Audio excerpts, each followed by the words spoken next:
How to change language on WeChat. Hey everyone, welcome back to the channel. So if you're trying to figure out how to change the language in WeChat, here is quick and easy guide. So now without further ado, let's get started. So first thing first, open the WeChat app on your phone. And here, once you have opened the app, simply tap on the profile icon shown in the bottom right corner of the screen.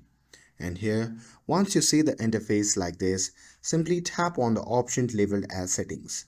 And here, once you are inside the settings section, simply tap on the general option. Now here, you see the option labeled as language. So simply tap on that.